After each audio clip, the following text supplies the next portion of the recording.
to Current Issues. I'm your host, Hesham Tillawi. In the first hour, ladies and gentlemen, we spoke with Ibrahim Raimi of the Muslim American Association, and also, just to make a couple of notes about the interview with him.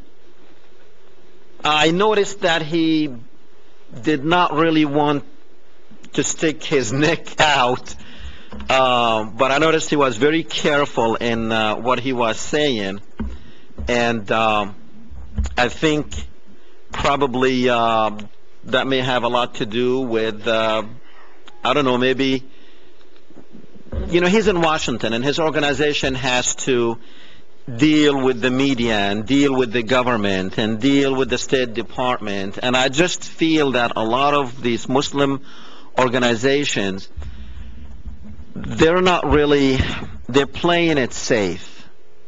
They're like trying to be in the middle of the road. Now, to me, as a Muslim, I have a problem.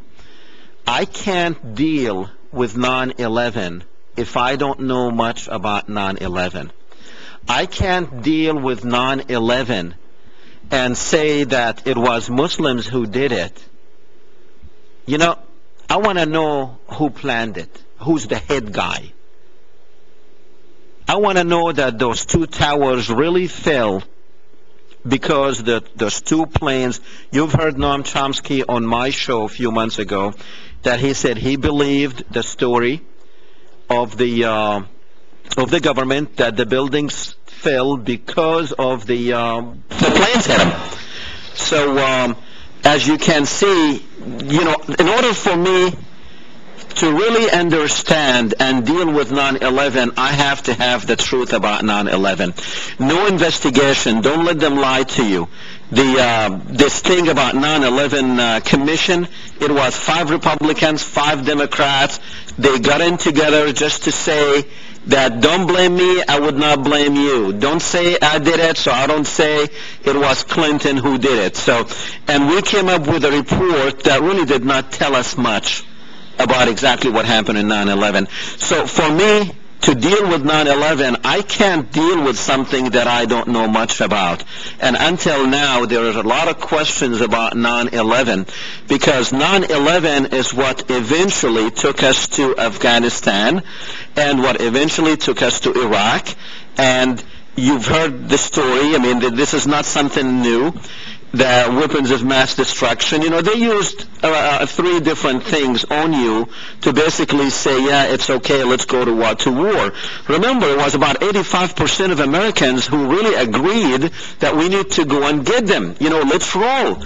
And the majority of Americans, because the news media and the top officials, the president, the vice president, even Colin Powell, who reluctantly stayed. I have no idea why he stayed, because his personal opinion was totally to the contrary of what was going on, but yet he stayed and he went to the United Nations and showed pictures of supposedly a mobile unit that are being used in Iraq to manufacture weapons of mass destruction.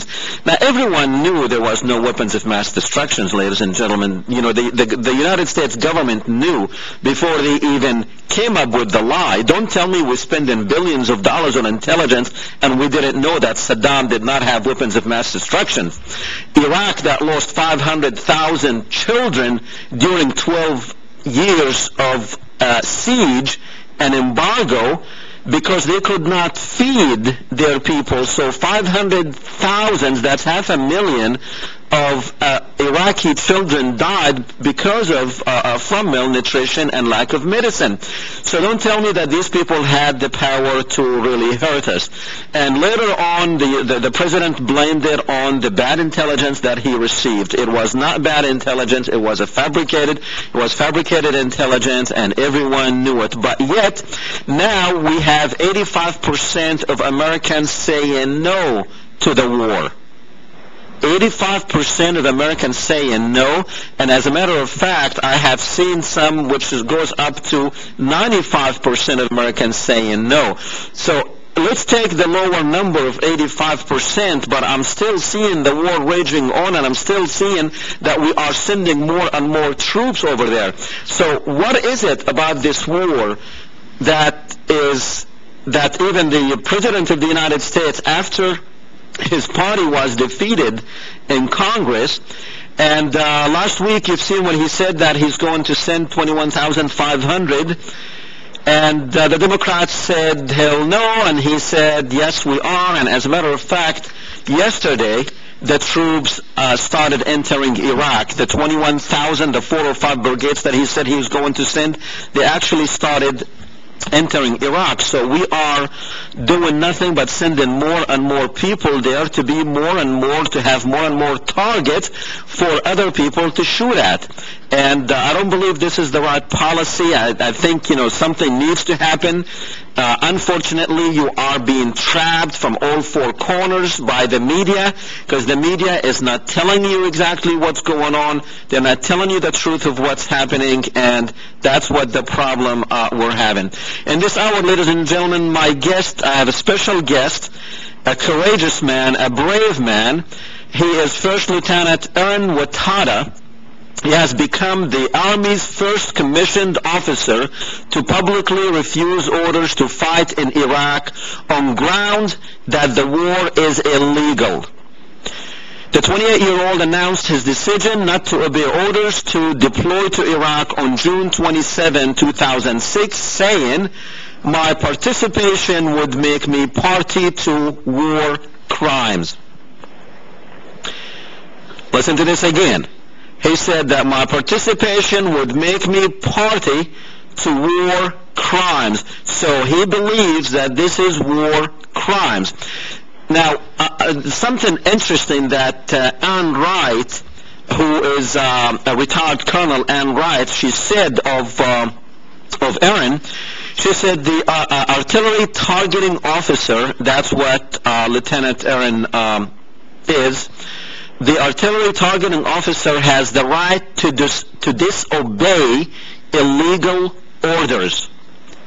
Now, she was a colonel, she's a retired colonel, Ann Wright, and she is working in the anti-war movement big time, and she has said that the artillery targeting officer has the right to disobey illegal orders. Now, the question I'm going to throw at you, ladies and gentlemen, and at Ehren, is who decides what an illegal order is?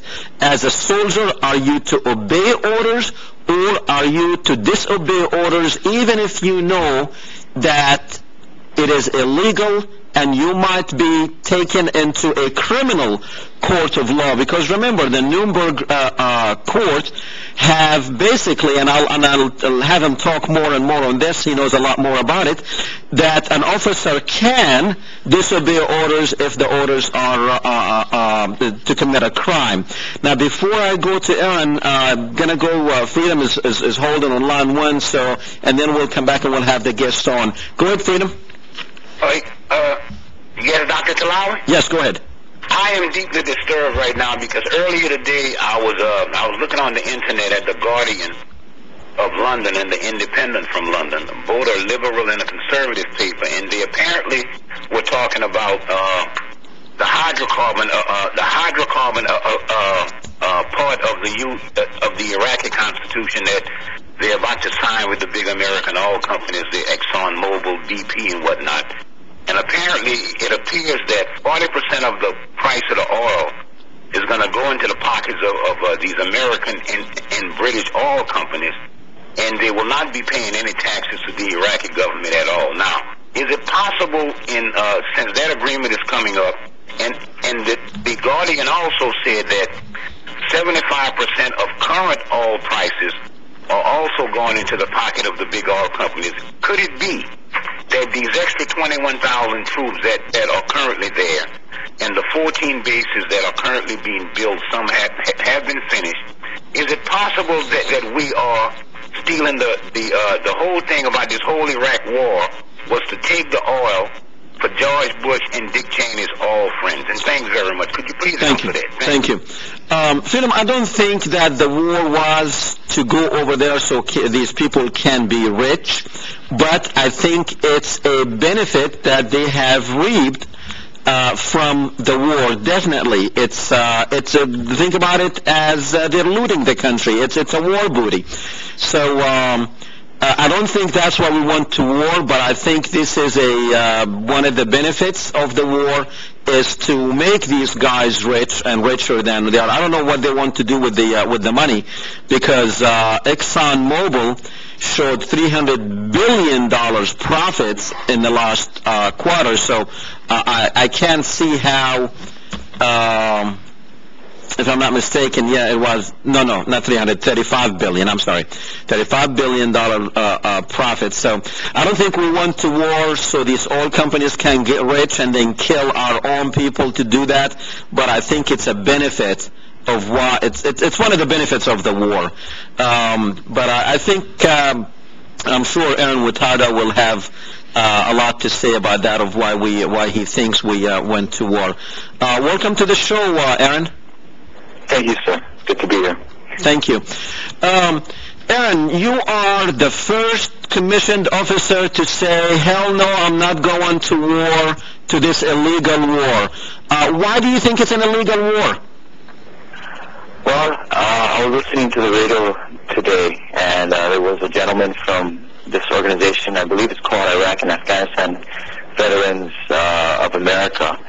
And, they do good work. They have advocacy work for the veterans who are coming back and who are not being supported by the people or by the United States government. And so they do some good work. But in terms of where they feel about what I have done, there's a dividing line that I think their message is that, well, soldiers don't get to pick and choose which wars they go to.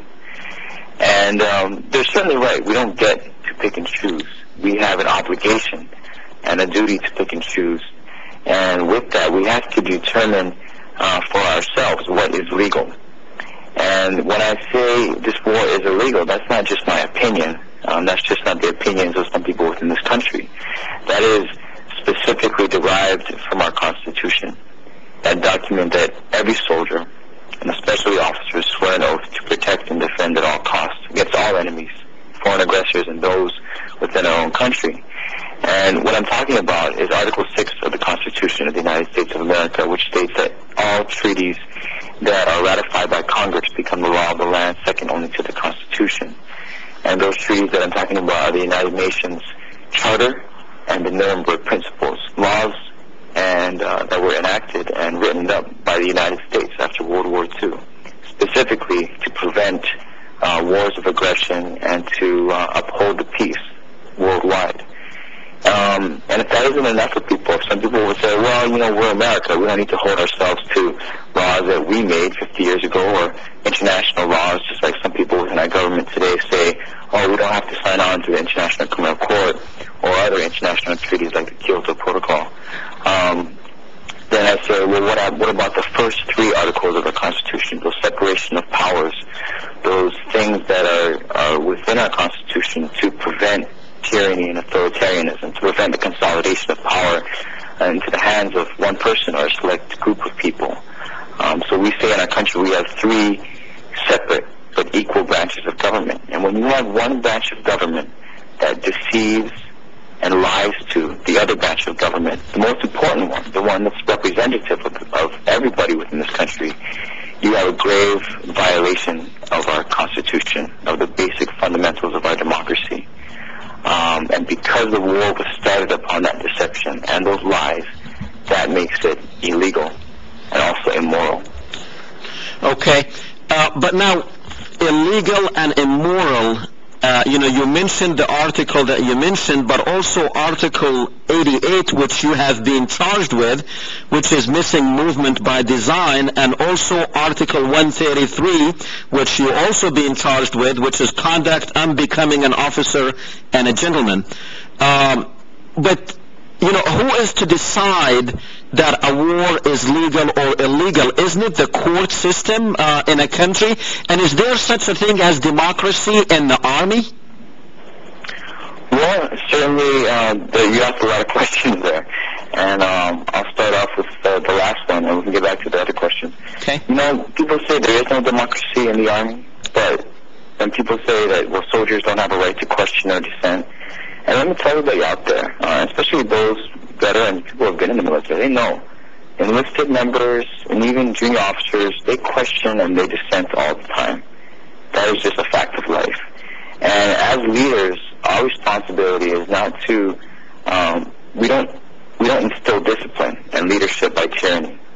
We do it in a form of democracy. And it's not like, oh, well, we have a committee and we decide this and that. No, it's when we go through our training. That's why unit cohesion is found to be so important in the military. When we go through training, we explain to our soldiers why we are doing what we are telling them to do.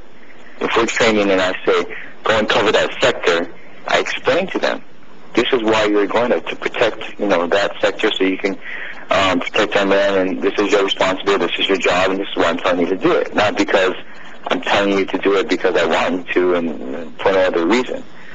And that way, in combat, soldiers have that trust and confidence within their leaders to do the right thing and to do what they're told without questioning. I had soldiers who used to say, well, hey, just tell me what to do. You're the boss. I'll just do whatever you say. And I say, no, that's not the attitude, and that's not that's the kind of attitude you need to have as a soldier within the military. You need to know exactly why you're doing what I'm telling you to do. Okay. Now tell me, why are we at war? Why are we at war? Or with whoever we are at war with. Why are we at war? We are at war for power and profit for a very select few within our society. I think, as you were saying, that the gentleman who asked the question about the hydrocarbon law, definitely there's a lot to profit from the oil corporations, and not for every single worker and their families, for a select few, those CEOs and executives who are raking in millions in their salaries and their stock options, and also for the defense contractors, and for all the other, the reconstruction companies like Halliburton and KBR, and the security firms like Blackwater. There are many people who are profiteering off this war, and there's a select few that are getting very rich. And also has a lot to do with ideology, and some people call it the neoconservative ideology, where it can be equated a lot to American imperialism, where they wanted to go into Iraq. They knew that it would be easy going in there, taking out a military that has been degraded over 10 years of sanctions. Go in there, establish a beachhead, and spread this democracy and secure the region. And this very turbulent this very turbulent region where there's a lot of anti-Americanism and anti-Western ideology. Go in there and spread democracy, and everything will be great. And unfortunately, the people within those countries might have had problems with that. Okay. Now, you're not, and you don't consider yourself a conscientious objector because you said you would go to Afghanistan. Is that true? Sure, and I do consider myself a conscientious objector, but not in the military's definition of one. I mean, you pretty much have to be a pacifist against all forms of war, and really, who joins the military knowing that? You don't. But I think definitely what I've done is an act of conscience, but it's also an act of duty. And yes, I did say that I would volunteer to go to Afghanistan. At first, when I joined 3 years ago, I didn't know the level of deception and lies that our government had committed over the American people, and that how that was in just direct contradiction to my duty and my oath as an officer and a soldier. And I just said that this is not something I could condone or enable, and I respectfully asked for my resignation 3 times. I was denied, and I said, fine, why don't I serve in Afghanistan in lieu of Iraq? And I was denied. When I was charged, I offered... So, what's the difference, Ehren? What is the difference with what? In going to Afghanistan than Iraq? For me, certainly you can make the argument by saying that, well, both wars are wars of aggression, and that, or possibly serving under somebody who has broken the law would make you, culpable in all of their crimes.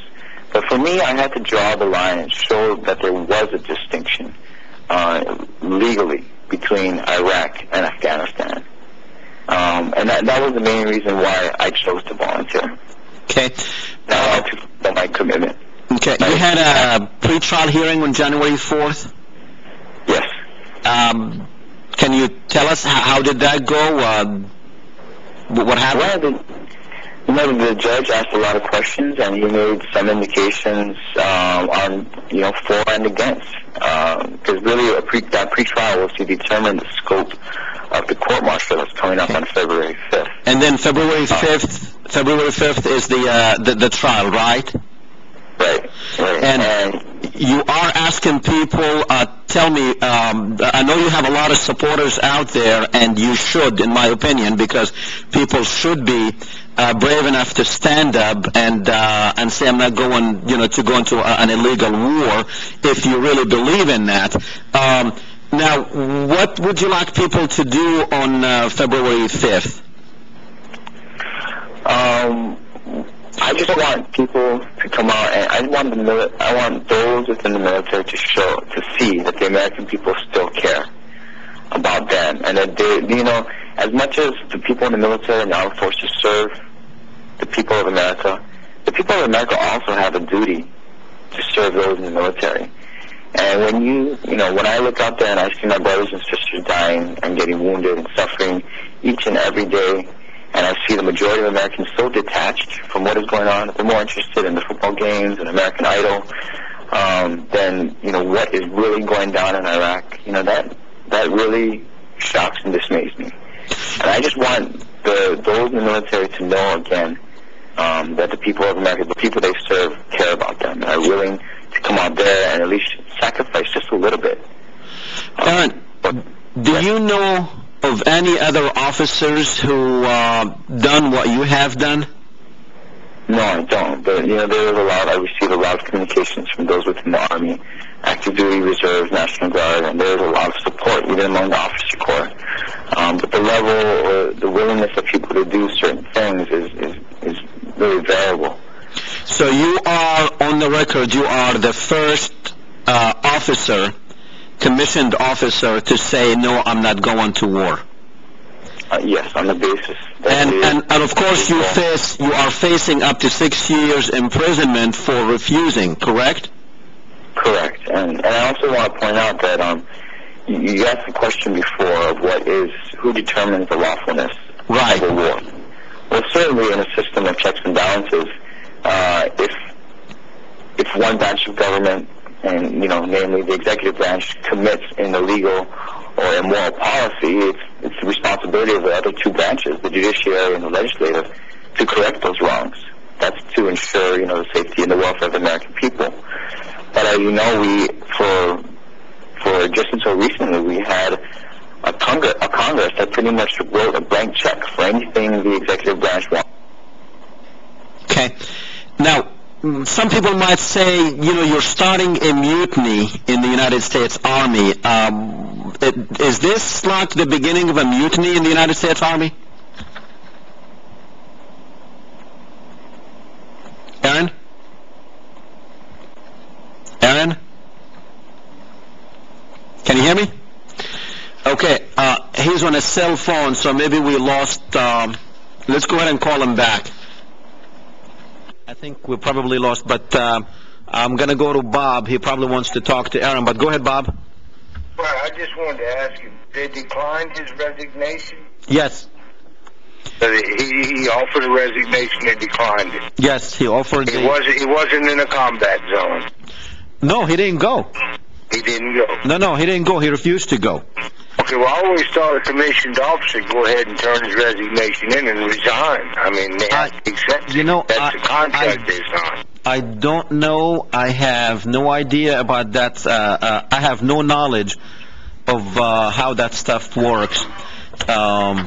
But apparently it's not. Apparently, he refused to go, and to a lot of people out there, he's a national hero because it's going to take people like that. Now, I don't know the legalities, and I don't know. I probably would have done exactly what he had done if I'm asked to go to a war that I think is a criminal act of going to that or an illegal war, I probably would have done the same thing. I don't know if I would be as brave as he is, but I mean, I applaud him for doing that. But I don't know if, on the other hand, I'm thinking, what kind of an army is it if everybody is going to go to the war that he wants to go to the war, or the war that he sees as legal or illegal? So I'm not really sure on that, but yes, he did say that he tried to resign, and they refused him. I think we have him back on. Ehren? Yes. Okay, great. Yeah, I had a caller. He asked if you resigned and you were refused that resignation, and I think your answer was yes. Yes, 3 times. And to answer your question, no, I'm not starting any kind of mutiny. I'm not encouraging or asking soldiers to follow my footsteps. Okay. Or to do what I have done. I've said that I have done what I've...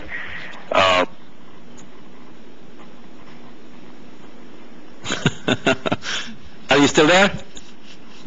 Okay. Let's get him back.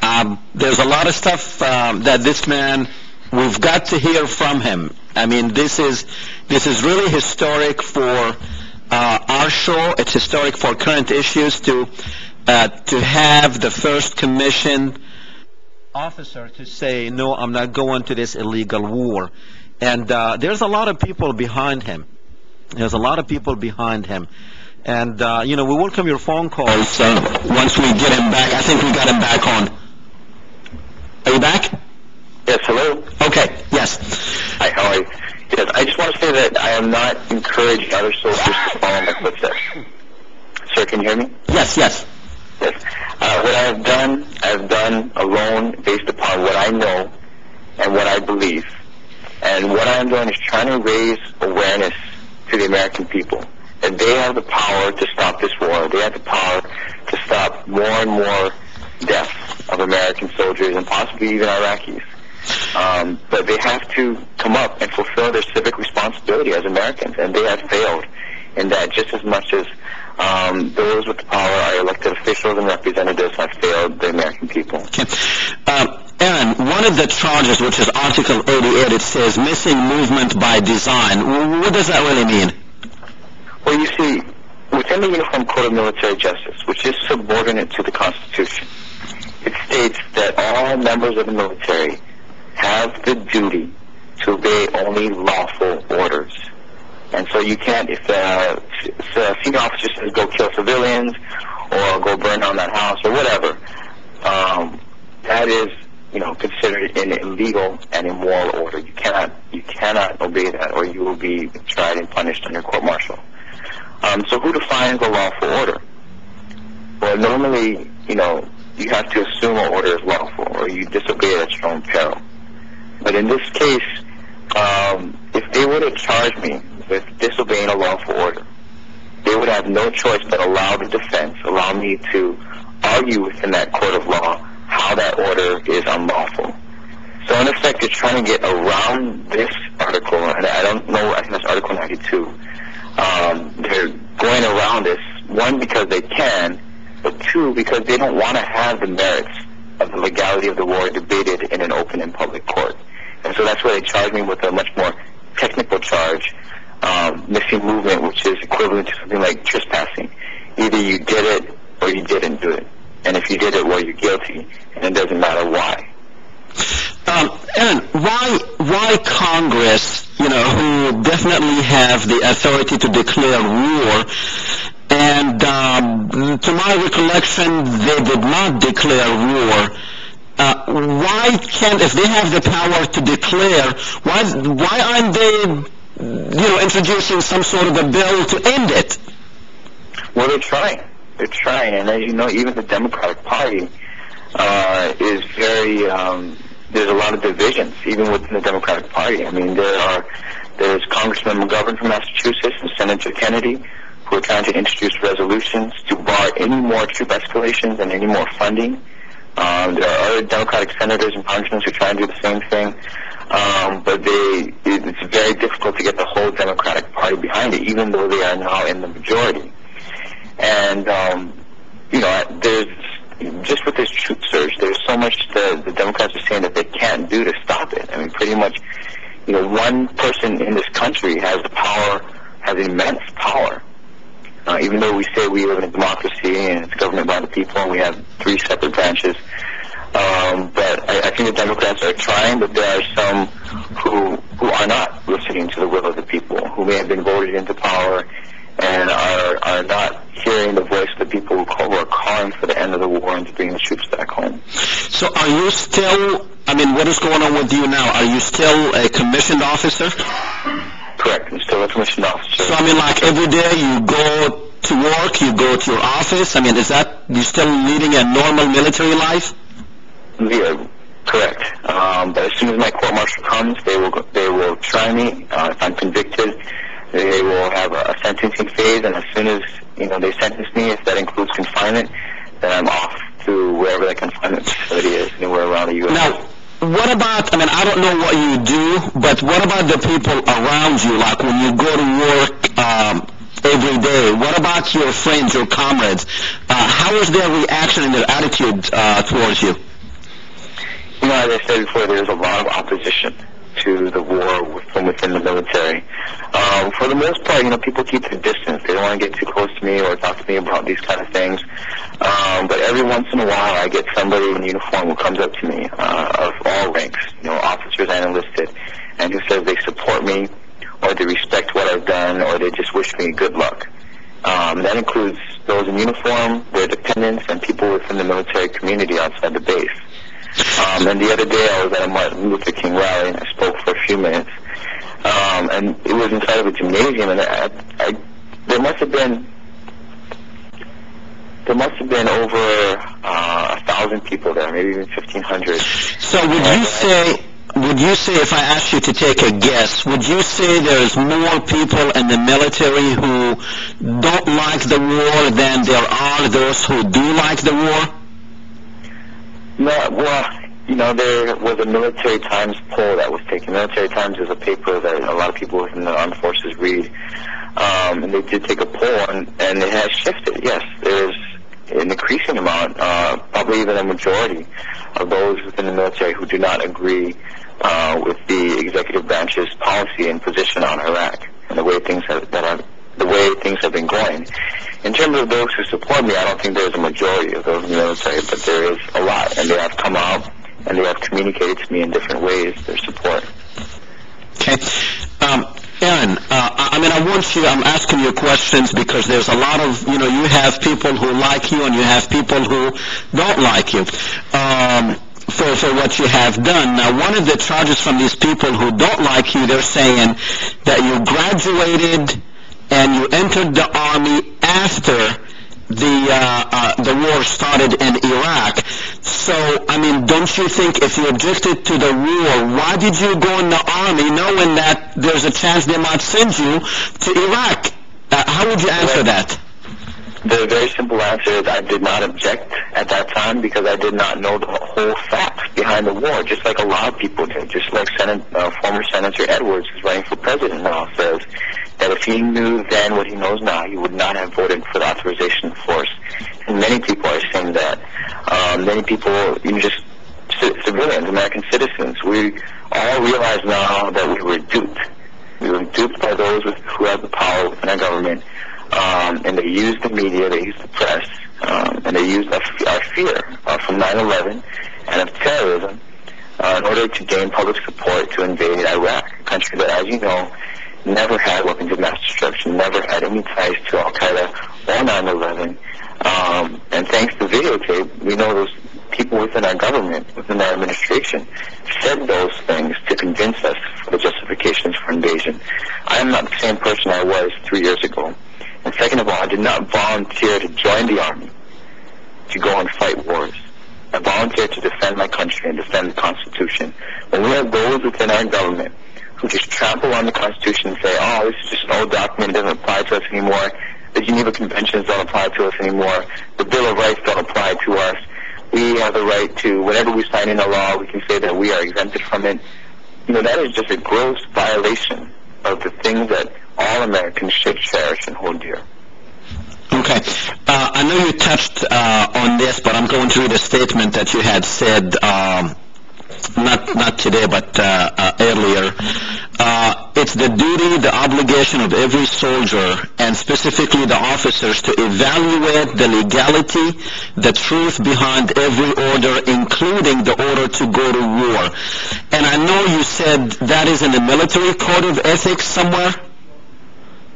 That is in the Uniform Code of Military. In the Uniform Code, okay. Do you know which one is that? I know you mentioned it earlier. I can't say exactly what article it is. It is also in the Army Law of Land Warfare, which is Field Manual 22-10. And those things are derived from the lessons we learned after World War II. And, the Nuremberg Principles and the United Nations Charter, those are incorporated. And the Geneva Conventions, the Hague Conventions, are all incorporated into modern-day Army law. And it says that all soldiers have that duty to disobey unlawful orders. Okay. Or they have the duty to obey only lawful orders, so in reverse, of course. So now, tell me, Ehren, what is it that you are afraid of? Are you afraid of being, taken to Nuremberg and having been charged with war crimes? Is that why you're not going? No, it doesn't matter what, if I could be prosecuted in the future. Certainly it does, but, as you know, those within our government have said that we are not subject to the International Criminal Court. They're not signed on to it or ratified it. That was their decision, our current administration's. But certainly, we could go anywhere around the world and be apprehended by any country and certainly tried for war crimes, any soldier or any person in the armed forces. But I think more of a fear of mine is that what will happen if we as Americans, and that includes those in the military, allow those with the power to get away with what they've done away with. And that includes lying to the public over war. And my fear is that if we allow them to do that, they will do it again and again and again. They will do it in Iran. They will do it in Syria, wherever they can do it. And they will sacrifice as many lives as they need to. They will kill as many indigenous people as they need to in order to fulfill their goals of whatever it is, profit or power or ideology. And we cannot allow that. And I cannot allow that as somebody who has sworn an oath to protect the people. Is the anti-war movement, do you think it's growing? Do we see more and more voices out there? Is it going to be enough to stop the war before we go nuclear with Iran? I don't know. And I certainly don't have the answers for that. I like to say that if there was a draft, if there was self-interest, and instantly hundreds of millions of Americans had a stake in the war because their brother or sister or son or daughter could be drafted into the military and sent off to the Middle East to kill every killer, I would think that the anti-war movement would be huge. You would see protests on the streets tomorrow. But, the Vietnam War took a long time for that movement to continue, even back then when we had a draft. Nowadays, a very small proportion of the American population is in the military and has a personal stake in the Iraq War. But even then, many of those in the armed forces don't really know what's going on. You had a poll taken early last year of those serving in Iraq, and 74% of the troops there believed they were there because Saddam had a role in 9/11. And that was proven a long time ago, by even the administration. They said that they never even implied that link that was there. So why this perception by those within the military when it's completely false? How is the media treating you? Are they, do you think you're being written about favorably in the media, or tell me about it? Well, they seem to focus more on me, and me trying to make it a personal issue. Or why do you do this, and what do you say to your detractors? What people need to be focusing on is what is their civic responsibility as American citizens to find out if this war is really illegal and immoral. And if it is, what is their responsibility to stop it? Do they just go out and vote and then let those, those people they vote for do the right thing? I mean, what if they don't do the right thing? What if they fail on their obligation? Then what do we do? Do we just sit on our hands and call it a day and go off to paying attention to more important things? And that's what I'm trying to tell to the American people, that it is your responsibility. You owe that to the soldiers who serve you to go out there and find out everything there is to know about this war, not just what you want to believe. And then ask yourself, what are you willing to sacrifice to stop this war if it is wrong, if it is illegal and immoral? Now, apparently there is no gag order on you to speak to the press, because you're trying to get out there all over the place and speak about your case. Is this some sort of like defense strategy? Let's go to the people because we might not have good listening or fair judges in this military court. Are you wanting to get the American people behind you? I mean, is this one of your defense strategies? Well, certainly the military court is going to be it's not the same as a civilian court. They're not going to allow the possibility to debate many things in that court. It's pretty much, like I said, it's going to be, did you get on that transport to go to Iraq or didn't you? And if you didn't, you're guilty, and you're going to go to prison. Did you say these statements publicly, or did you not? If you said them, then you're guilty. Not taking into context or the validity or the truthfulness of those statements, or if the order was illegal or not. So it's going to be what some people call, a kangaroo court. And so we definitely need to put more focus on that, because I think you'll agree that that is not justice in any sense. But also I think what's more important for me is to raise awareness. Like I said, Lieutenant Watada does not have the power to stop this war. The American people do. And that's especially when those we elect fail in their responsibility. But they can't do that unless they know the truth behind this war and they're willing to sacrifice something to stop it. And so that's what I continue to do. And they haven't put a gag order on me. Instead, they know how controversial and contentious that would be, and we could easily get a federal court to throw down that order. But what they have done is charged me with everything that I have said, and even things that they take things out of context and say this is inflammatory and this is prejudicial to good order and discipline. And they don't take into context everything that I say. So. And then what they're doing is they're also trying to subpoena all these reporters and videographers and peace activists who might have been present at a public gathering that I spoke at, and they want them to testify against me.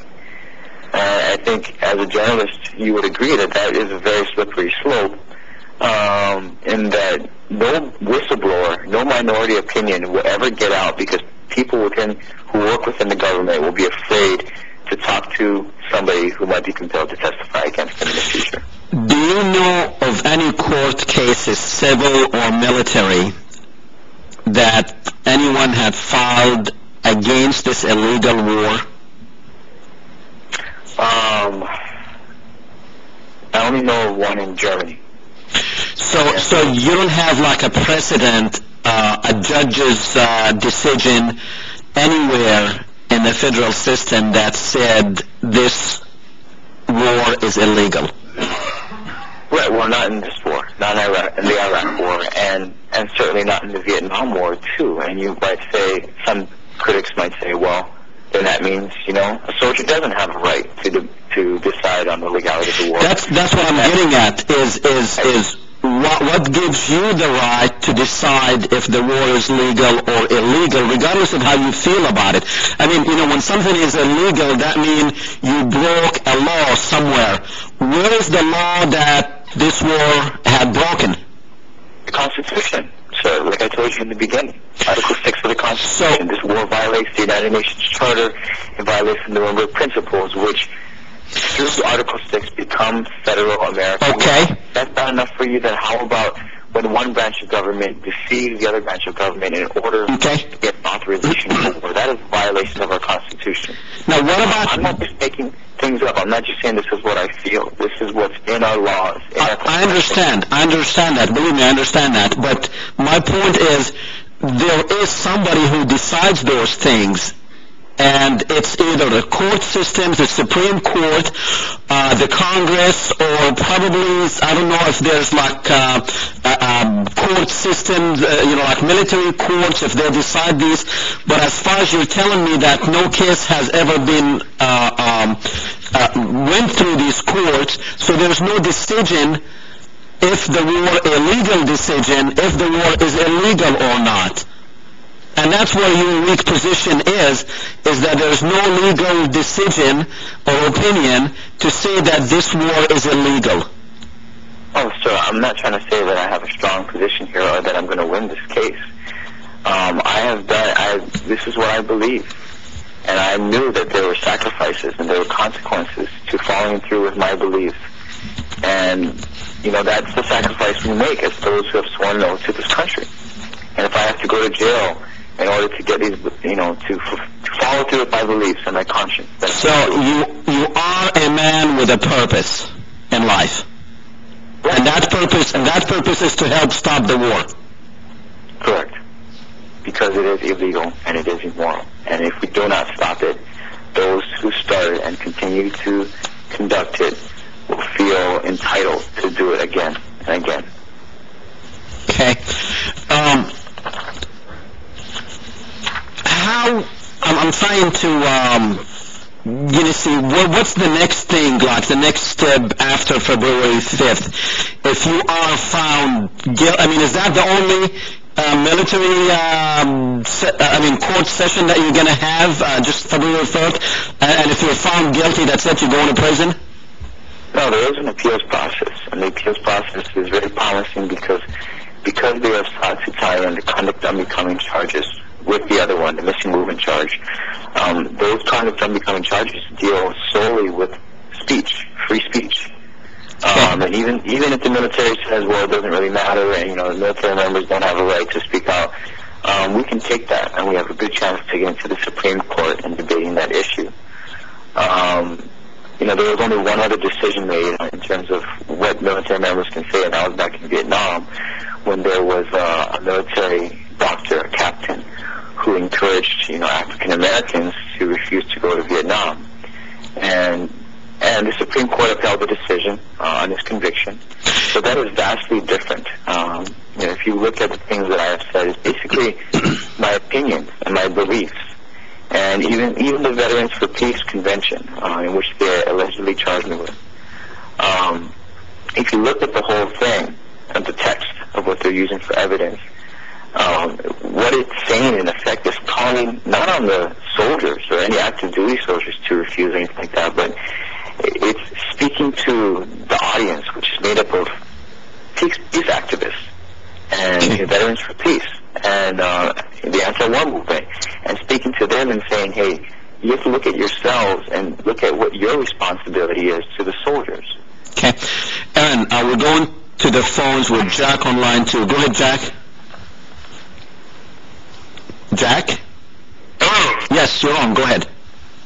Yeah, I was just calling in to make a comment. I want everybody to know that Congress has absolute power to stop this war. According to the Constitution, Congress can start and stop wars. They have the power to declare war, and implicit in that, they have the power to stop the war. This purely Democratic elected Congress, they should step up to the plate and do what they have the power to do, but instead they're wimping out and they're saying, oh, all we can do is control the purse strings, and if we do that, we're going to look like bad guys. But there's a very plausible legal argument that Congress does in fact have the power to end the war, and that the president is simply the commander-in-chief, and he's limited to micromanaging the affairs of the war. For example, if they were to declare the war over, the president would be responsible for deciding how to get the troops home and at what rate. That's all. Jack, I understand you are in the legal system, you're an attorney. How would you defend Ehren? Well, I haven't been watching all that attentively. If you could just tell me what his position is. Well, his position is he was given an order to deploy to Iraq, and basically he said, this is an illegal war, I'm not going. Well, that's if he signed the contract, it's pretty hard to make that argument. But there are some arguments to be made, and given his specific situation, there's probably some good arguments to be made. I think there are definitely illegalities concerning the war, but more on an international level. In many ways, you can make good arguments that this war violated international law. It was an unjust war. The reasons declared for going to war, for example, weapons of mass destruction, that was proven to be wrong. And just the whole way it was handled so sloppily.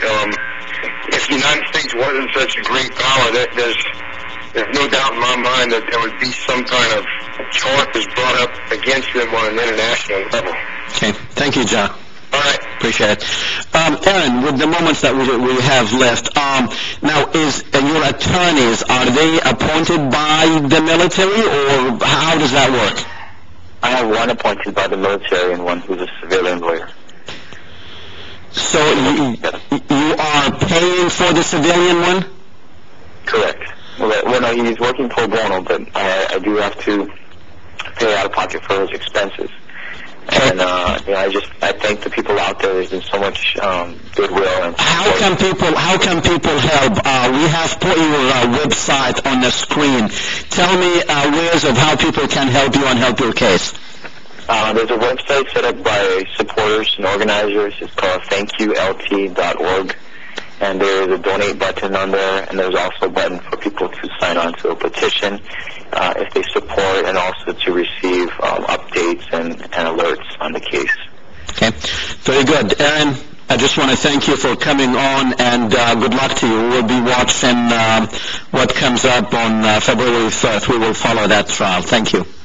A pleasure. Thank you. Sure.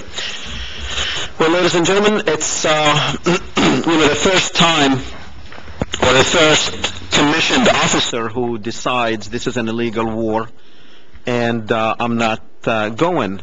And I don't know about the legalities of it, and he probably knows that it's probably what he had done is not legal, but he's willing.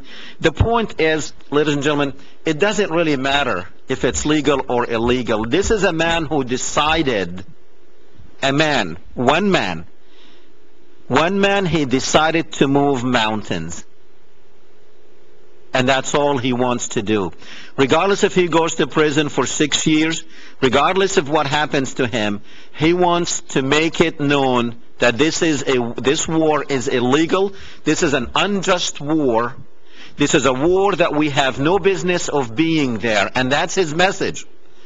That's his message. Now, he did not go or design it or anything. He just said this is an illegal war.